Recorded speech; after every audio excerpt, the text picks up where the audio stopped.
कई मेंबरान पार्लियामेंट आज के इस प्रोग्राम में आने वाले हैं। देखिए, हमारा ये प्रोग्राम बुनियादी तौर पर जो इलीगल तरीके से एक डिस्क्रिमिनेटरी वक्फ तरमीमी एक्ट पार्लियामेंट में पेश किया गया है और पूरी मिल्लत इस्लामिया हिंद ने उसकी मुखालफत की है। ये अजीब व गरीब बात है कि एक ऐसा कानून जिन लोगों के लिए लाया जा रहा है वो उसकी मुखालफत कर रहे हैं, उसके बावजूद भी हुकूमत जो है अपने उससे बाज नहीं आ रही है। चुनांचे आज का ये धरना जो है ये पहला धरना है और ये धरने में हमने इत्माम किया है कि सिर्फ करीब के लोग ही यहाँ आए। हमने ऑल इंडिया लेवल पे कॉल नहीं दी है इस धरने की, इसी वजह से कि ये धरना पार्लियामेंट के इजलास के मौके पे करना था। लेकिन अगर ये सिलसिला ख़त्म नहीं होता है और ये हुकूमत तानाशाही के रवैये पर कायम रहती है और इस कानून को आगे बढ़ाने की कोशिश करती है, तो याद रखिएगा कि ये पूरी मिल्लत इस्लामिया हिंद और सिर्फ मुसलमान ही नहीं, इस मुल्क की सिविल सोसाइटी के लोग, इस मुल्क के आदिवासी, इस मुल्क के दलित, इस मुल्क के ओबीसी, इस मुल्क की दीगर अक़लियतें, ये सब इसके ख़िलाफ़ सफ़ारा होंगी। और हमें यकीन है कि जिस तरह हमारे किसान भाइयों ने एक मुजाहरा करके हुकूमत को मजबूर किया कि वो इस कानून को वापस ले, हम हुकूमत को मजबूर करेंगे कि ये कानून पार्लियामेंट में पेश ही ना होने पाए। तो हमारे जो भारतीय बहुजन अलायंस के लोग भी आना शुरू हैं, मैं उनका भी वो करता हूँ, इस प्रोग्राम में इस्तकबाल करता हूँ। हाँ, बेला राम जी आ गए हैं। नहीं, अभी ठहरिए।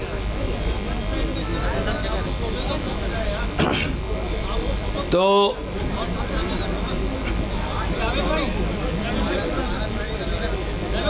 आज ये है यूपी के कई मुकामात से और हरियाणा के कई जगह से इत्तलात आ रही है कि उनकी बसेस को रोका जा रहा है और तमाम ही मौक़िफ़ तंजीमों ने हमारा मौक़िफ़ रखा, बहुत विस्तार के साथ, बहुत तफसील के साथ, और ये वाज़े कर दिया कि ये पूरा बिल और इसके 44 अमेंडमेंट हमारे लिए काबिल कबूल नहीं है। ये अमेंडमेंट वक्फ तरमीमात के नाम पर वक्फ के साथ खिलवाड़ कर रहे हैं। ये तरमीमी बिल इस तरह लाया गया है और बताया ये जा रहा है कि ये ट्रांसपेरेंसी लाने के लिए लाया जा रहा है, बताया ये जा रहा है कि ये इसका पैसा गरीबों तक पहुंचाने के लिए लाया जा रहा है, लेकिन ये सिर्फ गुमराह करने की बातें हैं। हमने बहुत तफसील से उनके 44 तरमीमात का मुताला किया है और इस नतीजे में पहुँचे हैं। सब मुस्लिम तंजीमें और India Muslim personal law board और तमाम मुस्लिम तंजीमें इस नतीजे में पहुँची हैं कि ये वक्फ की जायदादों के साथ खिलवाड़ करने के लिए लाया जा रहा है।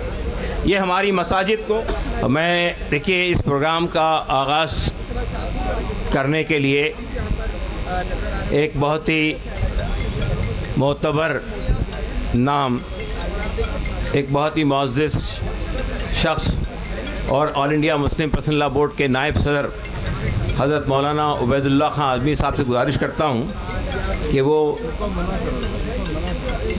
ये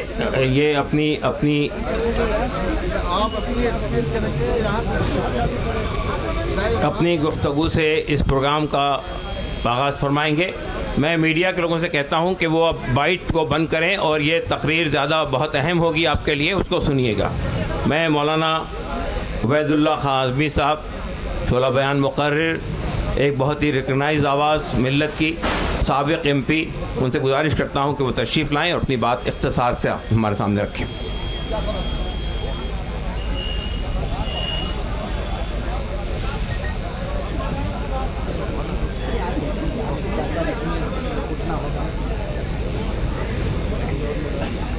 अस्सलामु अलैकुम। भाई, सबसे पहले मीडिया के लोगों से खुसूसन अपील की, आप लोगों से बाइक लेना और अपनी तकरीरें करना बंद कर दीजिए। अब स्टेज से जो जिम्मेदाराना गुफ्तगू होगी, यही गुफ्तगू पूरे मुल्क के लिए मोतबर मानी जाएगी। और मीडिया के वो लोग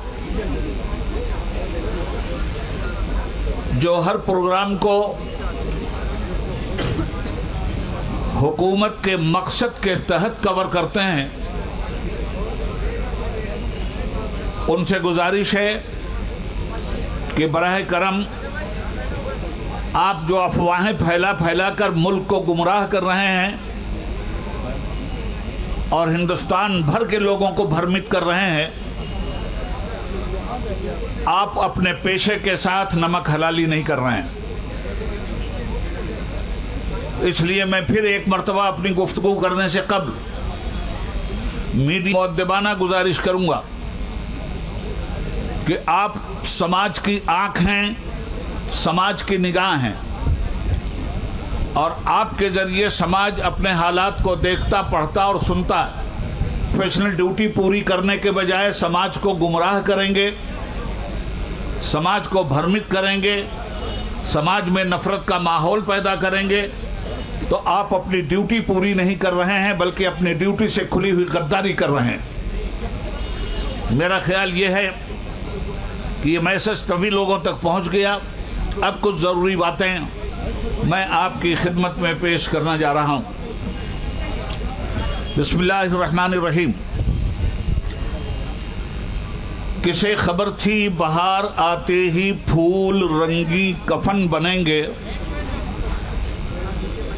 खबर थी बाहर आते ही फूल रंगी कफन बनेंगे, कदम कदम पर रविश रविश पर चमन में दारो रसन बनेंगे। न होता गुलची का लब पे शिकवा, न करते रहे तलब में यकीन था किसको कि होगा एक दिन ये सानहा भी, रुकेगा मंजिल पे कारवां जब तो राहबर राहजन बनेंगे। मोहतरम हजरात, मुशान विशाल धरना all India Muslim professional law board के तहत दीगर मिली तंजीमों की पूरी हासिल करते हुए अपनी बात सेंट्रल हुकूमत तक पहुंचाना चाहता है। एक हंगामे महशर हो तो उसको भूलूं, सैकड़ों बातों का रह रह के ख्याल आता है। दुनिया की सबसे बड़ी डेमोक्रेसी हिंदुस्तान का संविधान मुल्क के हर बाशिंदे को तहफ़्फ़ुज़ात के साथ अपने धर्म और कर्म, रहन और सहन के साथ जीने और खुलकर जीने की पूरी आज़ादी, ख़ास तौर पर माइनॉरिटीज़ के लिए बहुत सेंसिटिव जहन रखता है। इसीलिए मुल्क का संविधान बनाने वाले दानिश्वरों ने 1947 से लेकर 1950 तक ये महसूस की आवाज़ को दबाने में कामयाब हो जाती है। इसलिए अक़लियत की आवाज़ को दबाया ना जाए और उनके हक हुकूक पर किसी तरह से अलग से माइनॉरिटीज़ के लिए कुछ सेक्शन कायम किए और कुछ दफ़ात और आर्टिकल्स ऐसे रहे जिसमें ये बात लेके कन्याकुमारी की सरहदों तक और गुजरात की वादी से लेकर बंगाल की खाड़ी तक मुकम्मल दात, हमारा निकाह, हमारा ब्याह, हमारा तलाक, हमारा मुहस्बा, हमारा वक्फ, हमारे मजहब के जितने भी कवानीन हैं, सारे कवानीन के तहफ़्फ़ुज़ के लिए मुल्क के संविधान ने गारंटी दी है।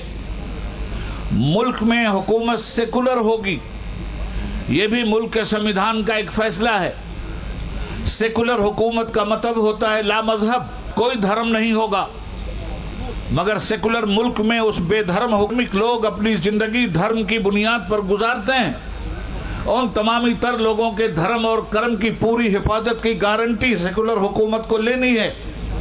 और जहाँ किसी मजहब के अंदर किसी दूसरे ने अगर रुकावट पैदा की तो ऐसी सूरत में हुकूमत की जिम्मेदारी है कि कानून उसके गिरफ्तार। जहाँ हमारी और सारी चीज़ें हैं उसमें ये वक्फ की जायदादें हैं। जिस तरह नमाज और रोज़ा, हज और ज़कात हमारे लिए ज़रूरी है, उसी तरह से हज और रमज़ान के रोज़े और उसी तरह से वक्फ की जायदाद का तहफ़्फ़ुज़ भी हमारे लिए ज़रूरी है। सबसे पहले 2 मिनट में मैं ये बात साफ कर देना चाहता हूँ कि वक्फ की जायदाद का बैकग्राउंड क्या है। हिंदुस्तान के मुसलमानों ने अपनी जायदाद खुदा के नाम पर वक्फ करते हुए मुसलमानों के हवाले किया, मस्जिद के लिए, मदरसे के लिए, कब्रिस्तान के लिए, दरगाहों के लिए, इमाम बाड़ों के लिए, ईदगाहों के लिए। वक्फ के कानून को हिंदुस्तान के संविधान ने इतनी मजबूती दी है कि जो चीज़ें वक्फ हो चुकी हैं उन्हें न मुसलमान खरीद सकता है न गैर मुस्लिम, न मुसलमान उन पर कब्जा कर सकता है न गैर मुस्लिम और न हुकूमत। मगर मुल्क के इस कानून की धज्जी इस तरह से उड़ाई गई, वक्फ की जायदाद पे कब्जा और तसल्लुत जमा कर हमें शर्मिंदा किया। हुकूमत को ये चाहिए था कि वक्फ तरमीमी एक्ट पेश करने के बजाय जहाँ जहाँ धांधलियाँ हो रही हैं उन धांधलियों को ख़त्म करते हुए मजबूत कानून का शिकंजा उन पे कसे, बजाय इसके हुकूमत ने वक्फ की जायदाद ही को हड़प करने का एक नापाक मंसूबा बनाया। इसलिए में जो तरमीमी बिल लाया गया, उस तरमीमी बिल की कुछ दफ़ात मैं आपके सामने रखना चाहता हूँ ताकि साफ समझ में बात आ जाए कि ये बिल मुसलमानों के लिए हानिकारक क्यों है। पहली बात, कोई भी ट्रस्ट हो हिंदुस्तान में, मंदिरों के बहुत बड़े बड़े ट्रस्ट हैं, हमारे सिख भाइयों के गुरुद्वारों के बहुत बड़े बड़े ट्रस्ट हैं, बौद्धिस्ट भाइयों के बहुत बड़े ट्रस्ट हैं। किसी भी ट्रस्ट में किसी गैर से एंट्री नहीं है। सिखों के ट्रस्ट में हिंदुओं की एंट्री नहीं, हिंदुओं के ट्रस्ट में मुसलमानों की एंट्री नहीं। आखिर ये कौन सा कानून है कि आपने जो इस वक्त वक्फ तरमीमी एक्ट पेश किया है उसमें आप ये मुसलमानों के ट्रस्ट में चले गए मगर काली औलादें पैदा करके गए। जो तबाही सफेद अंग्रेजों ने मचाई थी वही तबाही आज ये काली औलादें अगर मचाएंगी तो याद रखना चाहिए इन्हें, हमारे बाप दादा ने मुल्क में जो नफरत का माहौल पैदा किया गया है। अब की मर्तबा की होली हम लोग हमेशा होली, दिवाली, ये सारी चीजें रवादारी के साथ एक दूसरे के सामने वाली काली हुकूमत जिस तारीख आपकी इस बदनीयती को कभी भी माफ नहीं करेगी। इससे पहले भी होली आती थी, कभी मस्जिदों पे तिरपाल नहीं पड़ते थे।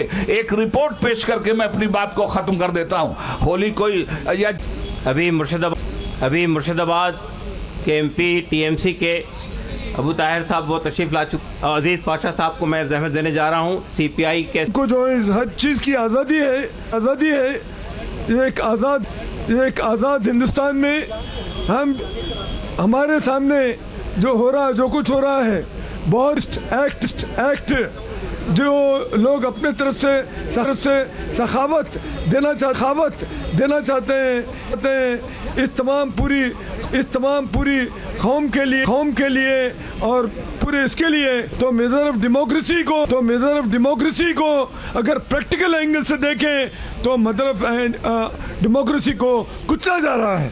इसलिए कि जो हुकूक हासिल है तो गुरुद्वारा कमेटी है या हिंदुओं की जो कमेटी है, अपने जो कमेटी में कभी अपने कमेटी के लोगों को नहीं रखा जाता। मगर क्या वजह है कि आप जो है ना यहाँ पर हमारे इस कमेटी में जो है ना नॉन मुस्लिम्स को रखा जा रहा है और ये कानून की तरफ से 44 अमेंडमेंट लाए गए मगर तमाम 44 अमेंडमेंट को रद्द कर दिया गया और जो है ना उनके जो 14 Even government is an encroacher in this. Crores worth of land is encroached by the government.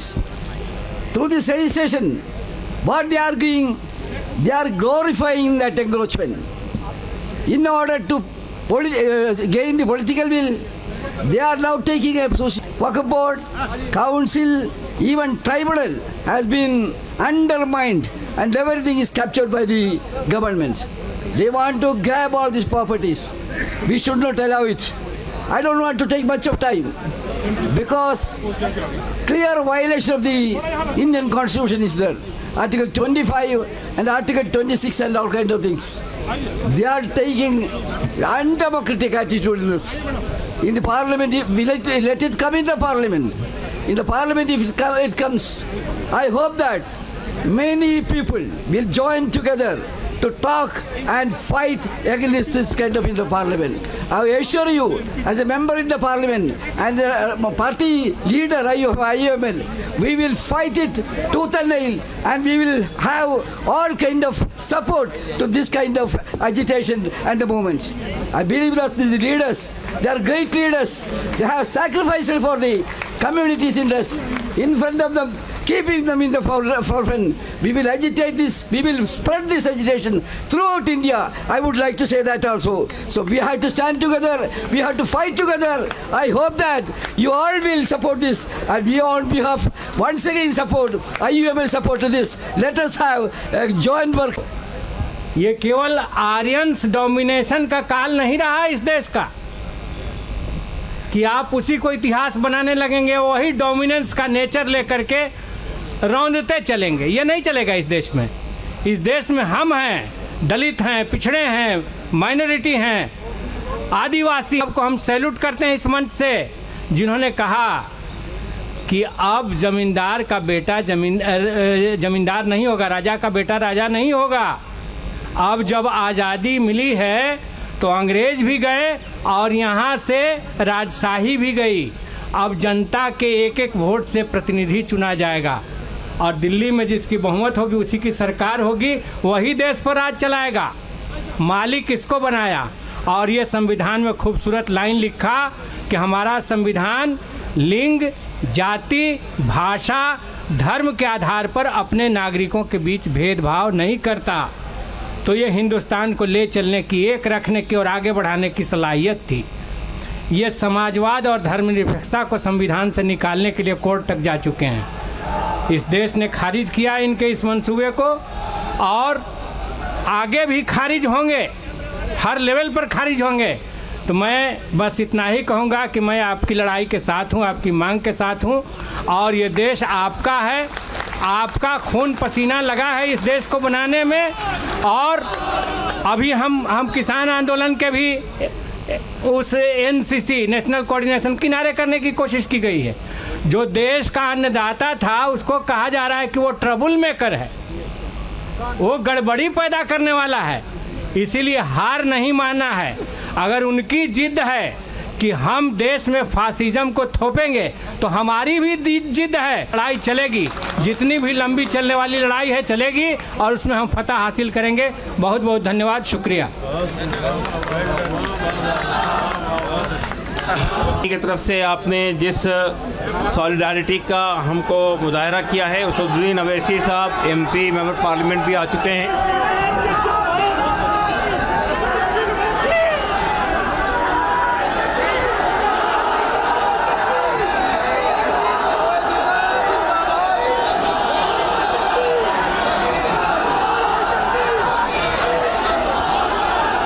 नहीं, आप लोग ये बैरिस्टर असुद्दीन साहब तशरीफ ला चुके हैं, MIM के नेशनल प्रेसिडेंट। देखिए, आप लोग अगर खुश रहेंगे तो सबको सुनेंगे। एक मिनट, आप लोग बैठ जाइए, तशरीफ। अपना मकान मिले और वो अपने मजहबी हुकूक के साथ यहाँ पर जिंदा और सलामत रहे, ये हमारा मुतालबा, ये हमारी कोशिशें हैं। आज का ये मुजाहिरा आपको एक नया पैगाम देगा और लगता ये है कि अगर ये बिल वापस नहीं हुआ तो हमें जमहूरी अंदाज में पुरअमन तरीके पर दस्तूर की रोशनी में रहकर अपनी लड़ाई को लंबे तरीके पर लड़ना पड़ेगा। लेकिन मैं एक पैगाम चंद शेरों के ज़रिए आपसे कह कर के हटता हूँ कि हिम्मत और हौसले के साथ रहिए। ये बात जो उड़ाई जाती है कि हम कमज़ोर हो गए, हम डर गए, हम खौफज़दा हो गए, ऐसा कुछ भी नहीं है। मैं ऐलान करना चाहता हूँ और कहना चाहता हूँ और आपके दरमियान ये पैगाम हूँ कि इसी खाक से, इसी ज़मीन से उभरते लाना है तो दूसरे धर्म के बारे में लाओ, अपने धर्म के बारे में लाओ। हमारे बीच में घुसने की आपको क्या जरूरत है? हमारा कहना है कि आज मुसलमानों के बीच में जो इन लोग फैला रहे हैं, जो हालत कर रहे हैं सारा देश। अल्लाह हाफिज। बहुत शुक्रिया मुहिबुल्लाह खान साहब। हम समझते हैं कि बीजू जनता दल के अच्छी खासी तादाद पार्लियामेंट में मौजूद है वो जब वक्फ बिल अगर मैं अब हम ऑल इंडिया मुस्लिम पसल्ला बोर्ड की एक और अहम शख्सियत बोर्ड के नायब सदर और जमात इस्लामी हिंद के अमीर जनाब सैयद सादुल्लाह देखिए, मैं हमारे पुलिस प्रशासन से गुजारिश करता हूं कि जो लोग बाहर खड़े हैं उनको रोके नहीं। देखिए, बहुत ही पीसफुल तरीके से ये डिमॉन्स्ट्रेशन हो रहा है। अगर आप ये मैसेज देंगे कि हमने लोगों को रोक दिया तो बहुत गलत मैसेज जाएगा। ये बहुत ही खामोश और बहुत ही पीसफुल डिमॉन्स्ट्रेशन है। जो लोग बाहर रुके हुए हैं उनको अंदर आने दीजिए ताकि ये लोग शामिल हो सकें। बाहर भी रहेंगे तो बदअमनी फैलेगी, अगर अंदर आएंगे तो ज़्यादा बेहतर होगा। जनाब सलमान खुर्शीद साहब जो एक अहम सीनियर एडवोकेट भी हैं, वो भी तशरीफ़ रखते हैं। मैं उनको भी बुलाऊंगा। लेकिन अभी मैं ये चाहता हूं कि हमारे दरमियान अभी एक और अहम शख्सियत मौलाना महमूद बंदी साहब तशरीफ़ लाए हैं, जो जमीयत उलमा हिंद के सदर हैं। वो भी तशरीफ़ रखते हैं, उनको भी आप सुनेंगे। तो मैं अब आता है, दुनिया भर में ये सवाल उठ रहे हैं कि दुनिया में लोग अपना तवस्सुर कैसे पेश करें, जिसको दुनिया मानती थी और जिसको दुनिया ईमान का हम साथ देंगे, कॉन्स्टिट्यूशन हमारा साथ देगा।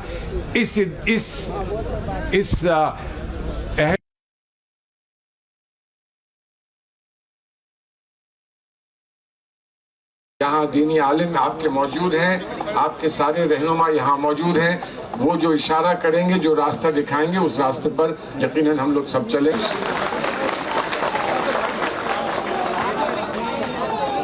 बहुत बहुत शुक्रिया।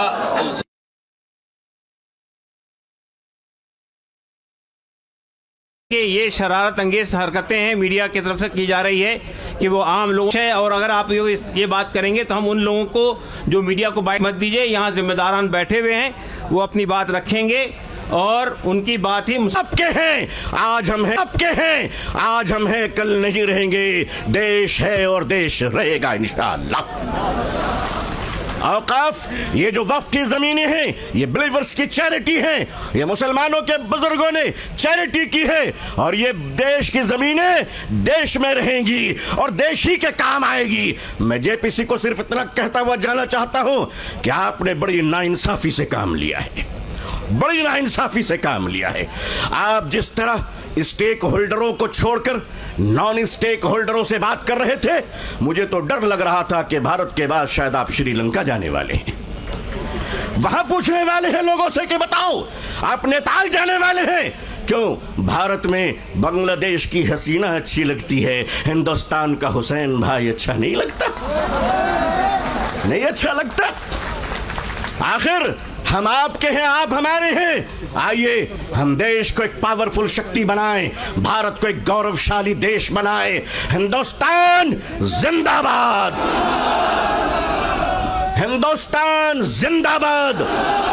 ऑल इंडिया मुस्लिम पसल्ला बोर्ड जिंदाबाद, मुसलमान जिंदाबाद, इस्लाम जिंदाबाद। बहुत बहुत शुक्रिया। अस्सलाम वालेकुम रहमतुल्लाह। जी, बहरहाल हम महसूस कर रहे थे कि आप लोगों को भी एक जज्बाती तकरीर की ज़रूरत थी, तो आपने सुना। अब मैं CPI-ML के दीपांकर भट्टाचार्य जी से गुजारिश करता हूं, जो जनरल सेक्रेटरी हैं, वो तशरीफ़ लाए हैं इसी प्रोग्राम के लिए। और जो उधर ऊपर, आप लोग नीचे आ जाइए, ऊपर मत चढ़िए। दीपांकर भट्टाचार्य जी। शुक्रिया। आज जिस सवाल को लेकर के आप सब लोग यहाँ इकट्ठे हुए हैं, ये हम सब लोगों का साझा सवाल है। इस संशोधन बिल के खिलाफ हमारी पार्टी ने भी पोजीशन लिया है, और पार्लियामेंट के अंदर भी हमारे जो 2 मेंबर पार्लियामेंट हैं उन्होंने भी पोजीशन लिया है। और मुझे जानकारी है कि अपोजिशन की बहुत सारे पार्टीज़ ने जो इसके लिए जेपीसी बनाई गई थी उसमें भी बातें गई थी, लेकिन उनकी तमाम बातों को दरकिनार करके जिस तरह से इस देश में बुलडोजर राज चल रहा है, तो इस बिल को भी बुलडोज कर देने की पूरी साजिश चल रही है। इस साजिश के खिलाफ आज हम सब लोग यहाँ जमा हुए हैं और मुझे लगता है कि इस समय ये सवाल हमने तमाम स्पीकरों को सुना और बिल्कुल ये सही बात है कि ये वक्फ की जो ज़मीन है उसका निश्चित तौर पर सीधा जो ताल्लुकात है वो मुस्लिम कम्युनिटी से है, कलेक्टिव चैरिटी और वेलफेयर के साथ है। लेकिन ये जो सवाल है, ये सवाल इस समय सिर्फ किसी एक कम्युनिटी का सवाल नहीं है। आज हम लोग देख रहे हैं कि जो भारत में जिस फासीवाद के दौर से हम गुजर रहे हैं, ये एक एक करके मुद्दों को चुनते हैं, एक एक तबकों को टारगेट करते हैं और सबको अलग अलग करके बांट करके अपना पूरा मकसद पूरा करता है। तो इसीलिए आज हमें सबको एक दूसरे के साथ खड़े होने, हर तरह के जुल्म के पे देखिए, अगर आप अपनी ज़मीन बचाने के लिए लड़ते हैं तो इस समय पूरे के पूरे इस समुदाय के लोग जो अपनी पहचान और अपनी ज़मीन बचाने के लिए इकट्ठे हुए हैं, उनका साथ दीजिए। इसको ज़मीन बचाने की साझा लड़ाई इस देश के अंदर बना डालिए। हम कहेंगे कि हमारे कॉन्स्टिट्यूशन के ऊपर ये हमला है, ये हमारे पूरे एक स्वायत्त संस्था है, किसी भी देश के तमाम स्वायत्त संस्थाओं पर हमले हो रहे हैं, उनकी सारी स्वायत्तता छीनी जा रही है और हर जगह स्टेट की दखलंदाजी है, स्टेट का दबदबा है इस समय। अभी हमने उत्तराखंड में देखा है जहां पहला प्रयोग हुआ है यूनिफॉर्म सिविल कोड का, और वो यूनिफॉर्म सिविल कोड का जो प्रयोग वहां हो रहा है उससे बात बिल्कुल साफ है कि बात ये करेंगे, इनको लग रहा है कि इससे हम मुसलमानों को परेशान कर देंगे, उनके हक को छीनेंगे। लेकिन परेशान कौन हो रहे हैं? इस हिंदुस्तान के हर वो सिटीजन परेशान हो रहा है जो कॉन्स्टिट्यूशन के हिसाब से अपनी ज़िंदगी जीना चाहते हैं। कॉन्स्टिट्यूशन में हमें जितनी आज़ादी मिली है, वो रिलीजियस फ्रीडम भी है, वो अपने बारे में, जीवन के बारे में फैसला करने का भी है, वो प्यार की भी आज़ादी है। और आज हम देख रहे हैं कि वहाँ रजिस्ट्रेशन के नाम पर पूरे टोटल जो एक इंडिविजुअल की लिबर्टी है, लोगों की प्राइवेट ज़िंदगी है, उसमें अभी पूरे सरकार की ओर से दखल देने की साजिश चल रही है। अभी इनकम टैक्स के मामले में आप देख लीजिए, इनकम टैक्स रिटर्न के मामले में वो कह रहे हैं कि आपके सारे नागरिकों के ईमेल से लेकर के आपके तमाम जो निजी चीज़ें हैं उस पर दखल देने की सरकार की कोशिश है। तो एक जगह हम सरकार को अगर मौका दे देंगे दखल देने के लिए, दखलंदाजी करने के लिए, तो हर जगह घुसते चले जाएंगे और हर जगह घुस करके हमारी पूरी स्वायत्तता, इंडिविजुअल लिबर्टी, एक कम्युनिटी के अपने कलेक्टिव पहचान, उसकी आइडेंटिटी लिबर्टी, उसको ख़त्म करने पर ये आगे बढ़ जाएंगे। और इसीलिए हम तमाम लोगों से जो अपने अपने आइडेंटिटी बचाने के लिए, अपने अपने ऑटोनॉमी बचाने के लिए, अपने अपने कॉन्स्टिट्यूशनल स्टेटस और राइट्स को बचाने के लिए लोग लड़ रहे हैं, हम सबों से कहेंगे कि प्लीज़ इस सवाल को मुस्लिम सवाल मत समझिए। जो सिटीजनशिप अमेंडमेंट एक्ट आया उसको पहले शुरू में लोगों ने यही सोचा था कि शायद ये कम्युनिटी का कोई सवाल है, एक कम्युनिटी को नीचा दिखाने के लिए, एक कम्युनिटी को अलग करने के लिए किया गया। लेकिन आज ये बात इस मुल्क को समझ में आ रही है कि ये पूरे कॉम्बाग से जो आंदोलन शुरू हुआ था कॉन्स्टिट्यूशन को लेकर के, अपने प्रियम्बल को इस समय पूरे आज़ादी के घोषणा पत्र बना करके तिरंगे झंडे के साथ, इस बार हमने देखा कि आज पूरे देश में आरक्षण बचाने के लिए भी बिल्कुल उसी तरह से लोग लड़ रहे हैं कॉन्स्टिट्यूशन की हिफाजत करने के लिए। और इसीलिए बड़ी एकता की ज़रूरत है। हम निश्चित तौर पर आप लोगों के साथ हैं और आपने जो कहा है कि एक शुरुआत है, आगे और लड़ाई है, ये अंगराई है। इस पूरे लड़ाई के हर कदम पर आपके साथ रहेंगे क्योंकि कॉन्स्टिट्यूशन का सवाल है, ये देश में इंसाफ का सवाल है, इस देश की साझी विरासत, इस देश की साझी विरासत गंगा जमुनी तहजीब, उसका सवाल है, ये हिंदुस्तान की एकता का सवाल है, ये इस देश मुल्क के आगे बढ़ने के रास्ते का सवाल है। और इसीलिए आप लोगों ने आज हमें बुलाया है आपके लिए, जो जिसे संविधान को ही हमारा धर्म मानना पड़ेगा। संविधान ने हमको अधिकार दिए हैं, उस अधिकारों की अवहेलना ना हो, इसके लिए हमको एकजुट होना पड़ेगा। मैं भारत के आदिवासी क्षेत्र राजस्थान से आया हूँ।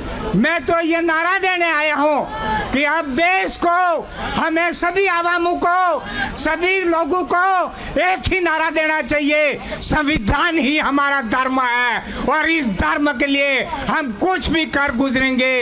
इसको रोकने वालों को, तोड़ने वालों का हम मंसूबा पूरा नहीं होने देंगे, ये कहने के लिए मैं आया हूँ।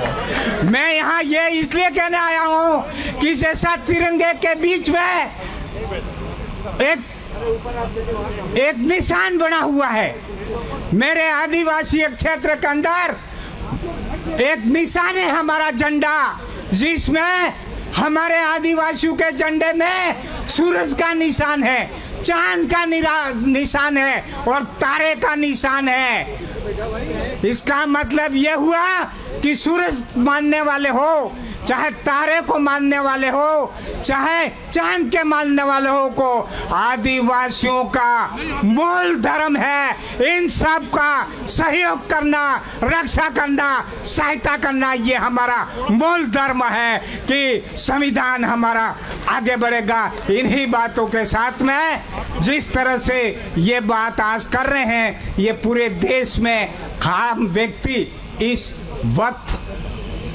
संशोधन बिल के विरुद्ध में आवाज उठाएंगे और हम सब इसका समर्थन करते हैं कि ये बिल वापस लिया जाना चाहिए। इन्हीं शब्दों के साथ में एक बात कह के अपनी बात खत्म करता हूँ कि डूबते हुए सूरज ने कहा मेरे डूबने के बाद इस संसार को उजाला कौन देगा। तब कहीं आप जैसे दीपक ने कहा मैं कोशिश करूंगा अमन सैन शांति और देश के उद्धार के लिए। इसी संकल्प के साथ में हम जाएंगे। बहुत बहुत जय जोहार। मैं भारतीय ट्राइबल पार्टी का राष्ट्रीय अध्यक्ष हूँ। हमारे छोटू भाई वसावा और महेश भाई द्वारा बनाई हुई पार्टी है जो हमारे इन सब लोगों के लिए काम करने का संकल्प के साथ आगे है और भारतीय बहुजन अलायंस बना है जिसका भी एक हमारा मिशन है। हम सब मिलके संविधान और लोकतंत्र को बचाएंगे क्योंकि लोक पर तंत्र बैठ गया है और लोक पर तंत्र बैठ गया है और तंत्र पर राजनीतिक सत्ताधारी पार्टियां बैठ गई हैं और उसके भी ऊपर बैठ गए हैं। घटाने में भी कमा रहे हैं और समाधान में भी कमा रहे हैं और देश को आपस में लड़ा रहे हैं। हम सब सावधानी से अपने आप को मुझे बोलने के लिए मौका दिया। बहुत बहुत आभार। जोहार, सलाम, जोहार भीम।